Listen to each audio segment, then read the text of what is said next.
GS classes में आप सबका स्वागत है। तो आज हम डिस्कस करेंगे 17/9/2018 first shift railway group D previous year question. तो चलते हैं अपने क्वेश्चन की तरफ। हमारा पहला क्वेश्चन है,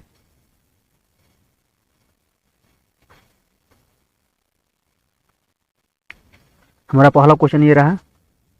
क्वेश्चन है, जब किसी पिंड पर असंतुलित बल लागू किया जाता है तब तक इसकी किसमें निरंतर परिवर्तन होता रहता है। आपको बताना है कि जब किसी पिंड पर असंतुलित बल लागू किया जाता है तब निरंतर परिवर्तन होता रहता है, वो कौन है। हमारा ऑप्शन है भार, द्रव्यमान, आकृति, चाल। जब किसी पिंड पर असंतुलित बल लागू किया जाता है तब तक इसकी चाल में निरंतर परिवर्तन होता रहता है। हमारा आंसर होगा ऑप्शन नंबर डी, चाल। हमारा अगला क्वेश्चन है, निषेचित अंडा युग्मनज किसमें समाविष्ट हो जाता है। हमारा ऑप्शन है अंडाशय, गर्भाशय, योनि, गर्भाशय ग्रीवा। जो निषेचित अंडा होता है युग्मनज, वह समाविष्ट हो जाता है गर्भाशय में। तो हमारा आंसर होगा ऑप्शन नंबर बी, और यहीं पर एक बच्चे का निर्माण होता है। तो ऑप्शन नंबर बी हमारा राइट आंसर है। हमारा अगला क्वेश्चन है, निम्नलिखित में से कौन से तत्व का रासायनिक प्रतीक लैटिन भाषा से लिया गया है। हमारा ऑप्शन है एल्युमिनियम, क्लोरीन, कार्बन, आयरन। तो आपको बताना है इनमें से कौन सा तत्व है जिसका प्रतीक लैटिन भाषा से लिया गया है। हमारा आंसर होगा लोहा, आयरन। आयरन जो एफी वर्ड है, एफी जो है वो रासायनिक प्रतीक है जो कि लैटिन भाषा से लिया गया है, और बाकी जो इसमें एल्युमिनियम, कार्बन और क्लोरीन है, यह एक मिस्र भाषा से लिया गया है। तो ऑप्शन नंबर डी हमारा राइट आंसर होगा। एक लैटिन भाषा है और ये मिस्र यानी कि ग्रीक भाषा है, एल्युमिनियम, कार्बन, क्लोरीन। तो बाकी ग्रीक भाषा है और आयरन जो है लैटिन भाषा से लिया गया है। तो ऑप्शन नंबर डी हमारा राइट आंसर होगा। हमारा अगला क्वेश्चन है, निम्नलिखित में से कौन सा न्यूटन के गति के तीसरे नियम का उदाहरण है। और हमारा ऑप्शन है, तेजी से आते हुए क्रिकेट गेंद को पकड़ते समय क्षेत्र रक्षक गतिमान गेंद को धीरे धीरे अपने हाथ पीछे की ओर ले जाता है। और ऑप्शन नंबर बी है, जब हम पैडल चलाना बंद करते हैं तो साइकिल धीमी हो जाती है। ऑप्शन नंबर सी है, जब एक बस अचानक चलती है तो यात्री पीछे की ओर झटका लगता है। और चौथा ऑप्शन है रॉकेट लॉन्च करना।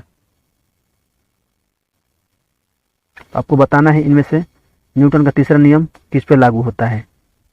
तो तेजी से आते हुए क्रिकेट गेंद को पकड़ते समय क्षेत्र रक्षक गतिमान गेंद के साथ साथ धीरे धीरे अपने हाथ को पीछे की ओर जाता है ताकि उसका संवेग कम कर सके। तो न्यूटन का तीसरा नियम नहीं होगा। जब हम पैडल चलाना बंद कर देते हैं तो साइकिल धीमी हो जाती है, यानी कि उसमें स्थितिज ऊर्जा बढ़ने लगती है, गतिज ऊर्जा कम होने लगती है। यहाँ पर भी न्यूटन का तीसरा नियम नहीं लागू होता है। और तीसरा ऑप्शन है, जब एक बस अचानक चलती है तो यात्री पीछे की ओर झटका लगता है, यह एक विराम का जड़त्व है, तो यह भी नहीं होगा। रॉकेट लॉन्च करना, यह संवेग संरक्षण सिद्धांत पर काम करता है जो कि न्यूटन के तीसरा नियम इस पर लागू होता है। तो ऑप्शन नंबर डी हमारा राइट आंसर होगा। और अगला क्वेश्चन है, कोई बल 1 kg पिंड के गति को 4 मीटर प्रति सेकंड से 8 मीटर प्रति सेकंड तक बढ़ा देता है, बल द्वारा किया गया कार्य क्या होगा। तो बल द्वारा किया गया कार्य बराबर पिंड में संचित गतिज ऊर्जा होता है। तो कार्य का यहाँ फॉर्मूला लगेगा 1/2 mv²। 1/2 mv²। यहाँ पर पूछा गया है कि त्वरण 4 मीटर पर सेकंड से 8 मीटर पर सेकंड हो जाता है। तो ये बल द्वारा किया गया कार्य 1/2 mv² या 2 mv² हो जाएगा, और इसको बराबर में 1/2 mv² हो जाएगा। mv1 है और mv2 है, तो 1/2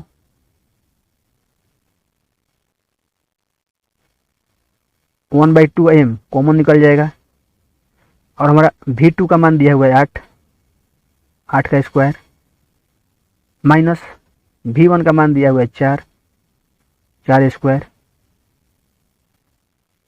अब आगे आप समझ रहे हैं क्या करना है। तो 1/2, m का मान 1 दिया हुआ है तो यहाँ पर 1 हो जाएगा, गुणे 1,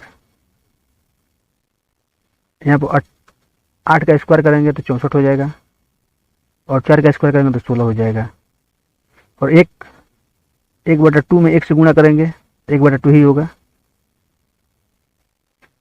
यहाँ पर 16, 64 में से 16 घटाएंगे तो हमारा निकल जाएगा 48। यहाँ पर गुणा, अब कोष्ठक हटेगा तो गुणा हो जाएगा, यहाँ से कटाएंगे 24 दूनी 48, तो 24 जूल हमारा राइट आंसर होगा। तो ऑप्शन नंबर सी 24 जूल, जो कि बिल्कुल सही है। तो चलते हैं अपने अगले क्वेश्चन पर। आपको समझ में आ गया होगा क्वेश्चन। हमारा अगला क्वेश्चन है, पश्चिम की ओर देखे जाने पर पूरब से पश्चिम की ओर बहने वाली धारा के साथ एक क्षैतिज विद्युत रेखा के नीचे किसी बिंदु पर चुंबकीय क्षेत्र की दिशा क्या होगी। हमारा ऑप्शन है दक्षिणावर्त, धारा के प्रवाह के समानांतर, वामावर्त, और धारा के प्रवाह के लंबवत। दक्षिणावर्त का मतलब होता है क्लॉकवाइज,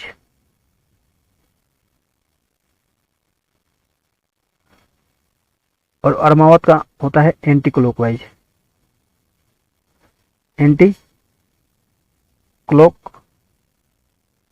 होता है, यानी कि वामावर्त मतलब बाएं और दक्षिणावर्त मतलब दाएं। तो आपको यहाँ बताना है, तो यहाँ पर नियम लगेगा, कौन सा नियम लगेगा, तो फ्लेमिंग के दाएं हाथ का नियम। तो फ्लेमिंग के दाएं हाथ का नियम जो होता है, उसमें जो अंगूठा होता है वो अंगूठा चुंबकीय धारा की दिशा को निरूपित करता है।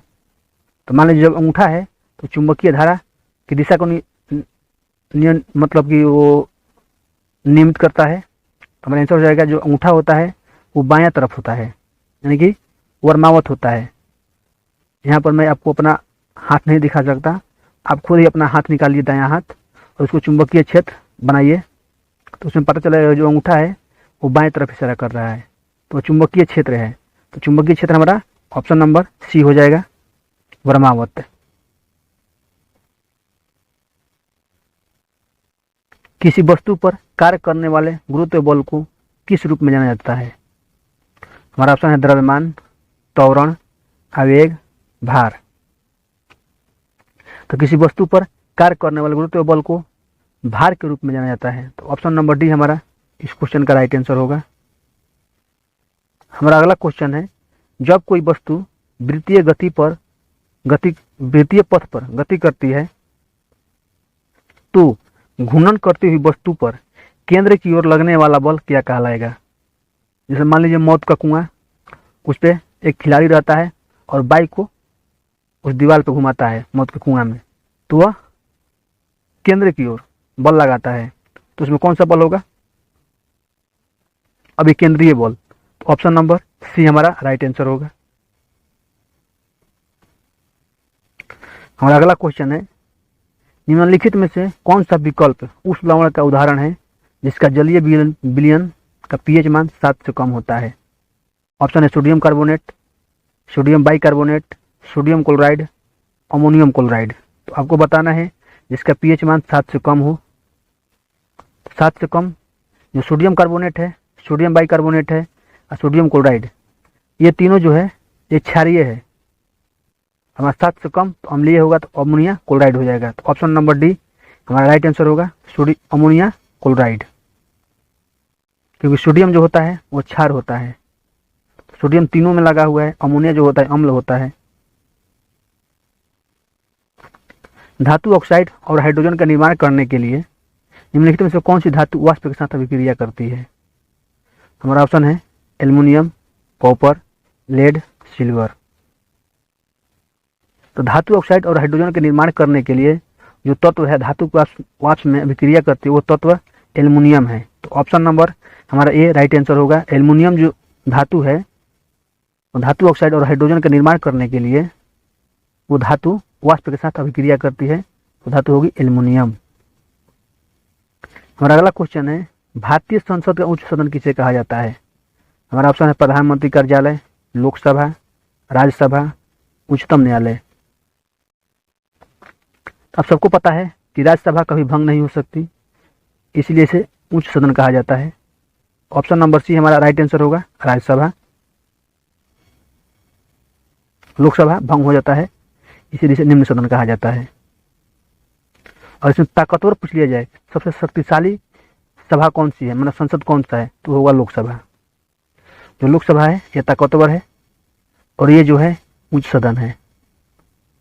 तो ऑप्शन नंबर सी कभी भंग नहीं हो सकता है राज्यसभा, और राज्यसभा उच्च सदन है, लोकसभा ताकतवर है और यह भंग हो सकता है। तो ऑप्शन नंबर सी हमारा राइट आंसर है। हमसे पूछा गया उच्च सदन किसे कहा जाता है, तो राज्यसभा को कहा जाता है। निम्नलिखित में से किसे पर्वतीय पर्यटन स्थलों की राजकुमारी के रूप में जाना जाता है? हमारा ऑप्शन है देहरादून, कोडाईकनाल, ऊटी, दार्जिलिंग। तो पर्वतीय पर्यटन स्थलों की राजकुमारी जो कि कोडाईकनाल को कहा जाता है, जो कि तमिलनाडु राज्य में स्थित है। तो कोडाईकनाल पर्वतीय पर्यटन स्थलों की राजकुमारी के रूप में जाना जाता है। तो ऑप्शन नंबर बी हमारा राइट आंसर होगा, कोडाईकनाल। हमारा अगला क्वेश्चन है, सप्तवर्षीय युद्ध किन देशों के बीच लड़ा गया था? सप्तवर्षीय युद्ध जब लड़ा गया था 1337 से लेकर 1453 तक, यानी 100 साल से भी ज्यादा लड़ा गया था। तो ये युद्ध सप्तवर्षीय युद्ध के नाम से जाना जाता है। और ये किसके बीच हुआ था? इंग्लैंड और इटली, इंग्लैंड और जर्मनी, जर्मनी और फ्रांस, इंग्लैंड और फ्रांस। तो ये लड़ा गया था इंग्लैंड और फ्रांस के मध्य, जो कि हमारा option number D right answer होगा। और इसमें फ्रांस की विजय हुई थी। याद रखिएगा, आपसे पूछा जाता है कि सप्तवर्षीय युद्ध में, जो सप्तवर्षीय युद्ध था ये 1337 से 1453 के मध्य में लड़ा गया था। इसमें इंग्लैंड और फ्रांस ने युद्ध किया था। इसमें विजय कौन हुआ था? ऑप्शन में आपको इंग्लैंड रहेगा, फ्रांस रहेगा, जर्मनी रहेगा और भी रहेगा। तो मान लीजिए कि आप पूछा जाए कि इसमें विजय कौन होता? फ्रांस। और इंग्लैंड और फ्रांस के बीच में लड़ा गया था और 1337 से लेकर 1453 के मध्य में लड़ा गया था और 100 वर्ष से भी ज्यादा लड़ा गया था। आप यहाँ से काउंट कर सकते हैं। निम्नलिखित में से क्या ठोस, द्रव, गैस तीनों रूप में पाया जाता है? आपको बताना है कौन है, ऐसा क्या है जो तीनों अवस्था में पाया जाता है? ठोस, द्रव, गैस। धातु, निष्क्रिय गैस, अधातु, उपधातु। गैस तो ठोस होता नहीं है, ये तो बिल्कुल नहीं होगा। धातु जो है वो भी नहीं होगा, अधातु होगा। हमारा राइट आंसर अधातु होगा, ऑप्शन नंबर सी। जो धातु होती है अधातु, वो टोटल 27 है। अधातुओं की संख्या टोटल पीरियोडिक टेबल में 27 है, जिनमें से 11 जो है वो गैस है और बाकी जो 15 बचता है वो ठोस है। और एक जो है वो एक लिक्विड है, यानी कि द्रव है। कौन सा है वो अधातु? ब्रोमीन है। जो ब्रोमीन होता है वो एक अधातु है और यह द्रव अवस्था में रहता है। हमारा आंसर होगा अधातु। याद रखिएगा, अधातुओं की संख्या पीरियोडिक टेबल में टोटल 27 है, जिनमें से 11 गैसें हैं, 15 ठोस है और एक द्रव है। हमारा अगला क्वेश्चन है, निम्नलिखित में से किस देश की तटीय रेखा विश्व में सबसे लंबी है? Australia, Canada, Norway, Indonesia. तो विश्व की सबसे लंबी तटरेखा वाला देश कनाडा है। कनाडा विश्व का सबसे लंबा तट वाला देश है। ऑप्शन नंबर बी हमारा राइट आंसर होगा और ये उत्तरी अमेरिका में पड़ता है कनाडा। निम्नलिखित में से कौन सा जंतु गर्म रक्त वाला होता है? कबूतर, मछली, मेढक, मगरमच्छ। तो गर्म रक्त वाला जंतु कबूतर होता है। ऑप्शन नंबर ये हमारा राइट आंसर होगा। और ऑप्शन में कबूतर नहीं रहेगा तो पक्षी वर्ग का जो भी जीव होगा उसका रक्त गर्म होता है। पक्षी वर्ग याद रख लीजिएगा, कबूतर पक्षी वर्ग में ही आता है। तो ऑप्शन नंबर ये हमारा राइट आंसर है, जो कि यह गर्म रक्त वाला है। और मेढक, मछली, मगरमच्छ ये शीत रक्त वाले जीव हैं। इनका जो खून होता है, ब्लड खून होता है, वो कोल्ड होता है, इसलिए इन्हें कोल्ड ब्लडेड जीव कहा जाता है। किस प्रक्रिया में ऑक्सीजन वायु में मुक्त होती है? प्रकाश संश्लेषण में, श्वसन में, प्रस्वेदन में, उत्सर्जन में। तो ऑक्सीजन मुक्त कब होती है? प्रकाश संश्लेषण के समय। जब पौधे प्रकाश संश्लेषण करते हैं तो ये CO2 का अवशोषण करते हैं, यानी CO2 यूज करते हैं और बदले में ऑक्सीजन को मुक्त करते हैं। और जो श्वसन, जिन लोगों ने श्वसन तय किया है उनको बता दूं कि श्वसन के समय हम ऑक्सीजन लेते हैं, जो सांस लेते हैं ऑक्सीजन लेते हैं और CO2 छोड़ते हैं। हमसे पूछा गया ऑक्सीजन कब मुक्त होती है, यहाँ पर मुक्त लिखा हुआ है, यानी कि कब निकलता है? तो प्रकाश संश्लेषण के समय निकलता है ऑक्सीजन। पौधों में लचीलापन किस ऊतक के कारण होता है? ऑप्शन है जाइलम, स्क्लेरेनकाइमा, कोलेनकाइमा, फ्लोएम। यहाँ पर लड़के गलती करते हैं, यहाँ पे ऑप्शन 2 दिया हुआ है, एक है कोलेनकाइमा और एक है स्क्लेरेनकाइमा। तो स्क्लेरेनकाइमा का काम क्या है? ये लचीलापन के साथ साथ मजबूती भी देता है, और जो कोलेनकाइमा है ये केवल लचीलापन लाता है, और स्क्लेरेनकाइमा क्या करता है? लचीलेपन के साथ साथ मजबूती भी लाता है। तो हमसे पूछा गया केवल लचीलापन, और क्वेश्चन आ जाए कि लचीलापन और दृढ़ यानी कि मजबूत किस ऊतक के कारण होता है? तो स्क्लेरेनकाइमा। और केवल लचीलापन रहेगा तो हमारा आंसर होगा कोलेनकाइमा। यहाँ पर लड़के कन्फ्यूज होकर देखते हैं लचीलापन, आगे नहीं पढ़ेंगे और ऑप्शन भी नहीं देंगे। ऑप्शन नंबर पहले बी ऑप्शन में स्क्लेरेनकाइमा है, फटाक से लड़के बी को टिक करेंगे और आगे बढ़ जाएंगे। यहाँ पर पूरा पढ़ना है और पूरा ऑप्शन भी देखना है, ऑप्शन कौन सा होगा। आपको दिमाग में क्वेश्चन पढ़िए और ऑप्शन देखने से पहले आप दिमाग में खुद आंसर सोचिए कि आंसर कौन सा होगा। आपके सामने में आएगा, आपके दिमाग में आएगा स्क्लेरेनकाइमा, कोलेनकाइमा। तो वहाँ पर दिमाग में क्लिक करिएगा कि स्क्लेरेनकाइमा जो होता है वो दृढ़ और मजबूती, इन लचीलापन के साथ साथ मजबूती भी लाता है, और जो कोलेनकाइमा होता है ये केवल लचीलापन लाता है। तो ऑप्शन नंबर सी हमारा राइट आंसर होगा। हमारा अगला क्वेश्चन है, आधुनिक आवर्त सारणी में कौन से समूह के तत्वों का बाहरी कोष पूर्ण होता है? 16वें ग्रुप, 17वें ग्रुप, 18वें ग्रुप, 15वें ग्रुप। तो आपको बताना है वो कौन सा समूह है जिसके बाहरी कोष हमेशा पूर्ण होता है। तो वो होता है 0 ग्रुप, यानी कि 18वें ग्रुप, ऑप्शन नंबर सी। और 18वें ग्रुप को हम शून्य ग्रुप भी कहते हैं। इसमें सारा जो भी गैस हैं वो निष्क्रिय गैसें हैं। तो ऑप्शन नंबर सी हमारा राइट आंसर होगा, क्योंकि 18 में जितने भी तत्व हैं उनके जो अंतिम बाहरी कोष होता है वो पूर्ण होता है। हमारा अगला क्वेश्चन है, निम्न देशों में से कौन सा देश प्रत्येक वर्ष academy award for excellence in cinema की मेजबानी करता है? अकेडमी अवार्ड फॉर, मतलब इसको ऑस्कर भी कहा जाता है। तो ऑस्कर कौन, इसके ऑस्कर की मेजबानी कौन करता है, यानी कौन प्रदान करता है? हमारा ऑप्शन है France, USA, UK, Canada. Oscar जो होता है वो USA द्वारा प्रदान किया जाता है। तो ऑप्शन नंबर बी हमारा राइट आंसर होगा। हमारा अगला क्वेश्चन है, प्राय धन आवेशित तत्वों की संयोजकता क्या होती है? जो तत्व धनात्मक होते हैं उनकी संयोजकता क्या होगी? पहला ऑप्शन में 0, 1, 2,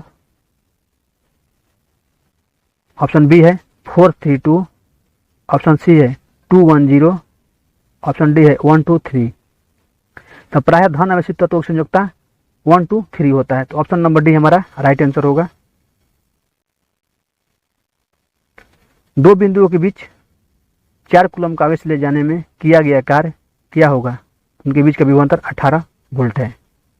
तो आपको बताना है, तो यहाँ पर बताना है कि कार्य बराबर खाली जगह दिया हुआ है। तो W बराबर होता है क्या? Q आवेश गुणे वोल्ट। आवेश हमारा दिया हुआ है 4 कूलम और वोल्ट दिया हुआ है 18 चौके 72 जूल। हमारा कार्य 72 जूल होगा, ऑप्शन नंबर सी। निम्नलिखित में से किस माध्यम में ध्वनि की गति सर्वाधिक होती है? ठोस, द्रव, गैस, निर्वात। तो ध्वनि की गति, यहाँ पर ध्वनि की गति पूछा गया। ध्वनि की गति सबसे सर्वाधिक कहाँ होती है? ठोस में होती है। और प्रकाश की गति पूछ लिया जाए, यहाँ पर ध्वनि की जगह अगर लाइट आ जाए, प्रकाश आ जाए, तो वो निर्वात। निर्वात में प्रकाश तेजी से चलता है और ठोस में ध्वनि तेजी से चलता है। ऑप्शन नंबर, और ये उल्टा हो जाए कि ध्वनि जो प्रकाश होती है सबसे धीमा कहाँ चलती है, तो ठोस में चलती है, और ध्वनि सबसे धीमा यानी कि न के बराबर निर्वात में चलती है, ध्वनि निर्वात में नहीं चलेगी। तो ऑप्शन नंबर हमारा इस क्वेश्चन का आंसर, ध्वनि की गति सर्वाधिक कहाँ होती है, तो ठोस में होती है। और अगला क्वेश्चन है, निम्नलिखित में से कौन सा जानवर पराध्वनि उत्पन्न कर सकता है? हाथी, पोरपुइसेस, शार्क, पतंगा। तो पराध्वनि उत्पन्न करने वाला जीव है पोरपुइसेस। ऑप्शन नंबर बी हमारा राइट आंसर होगा। दयानंद सरस्वती निम्नलिखित में से किस मिशन के संस्थापक थे? ब्रह्म समाज, चिन्मय मिशन, आर्य समाज, प्रार्थना समाज।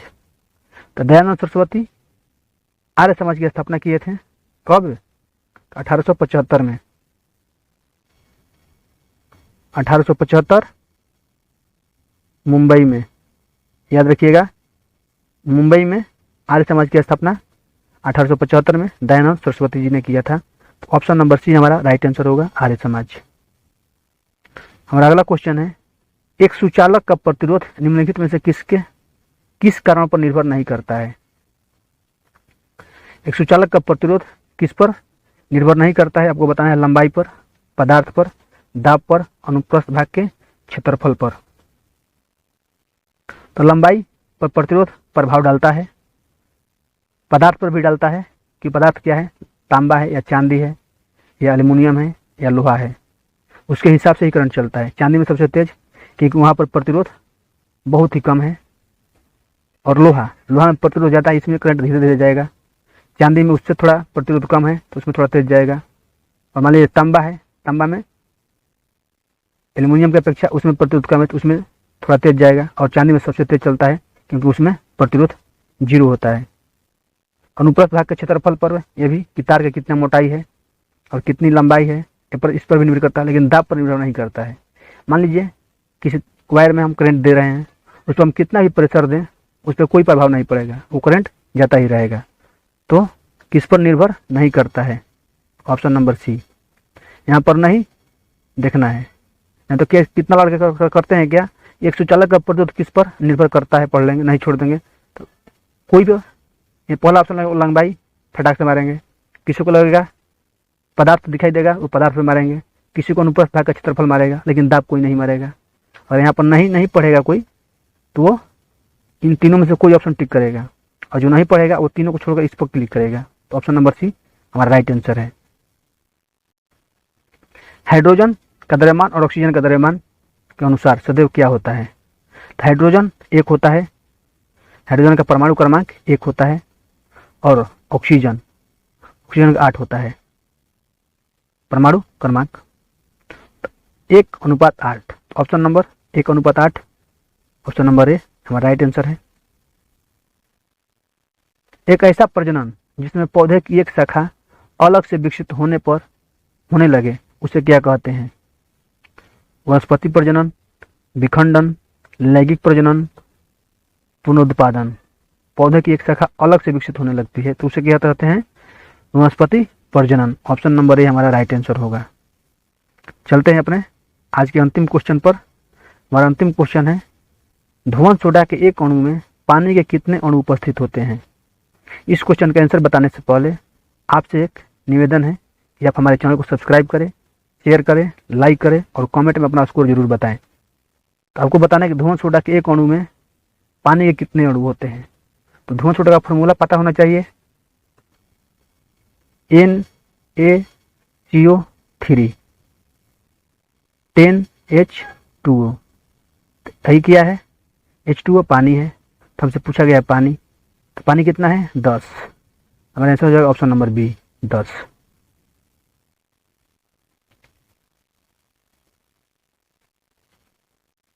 आज का क्वेश्चन हमारा यहीं पर समाप्त हुआ।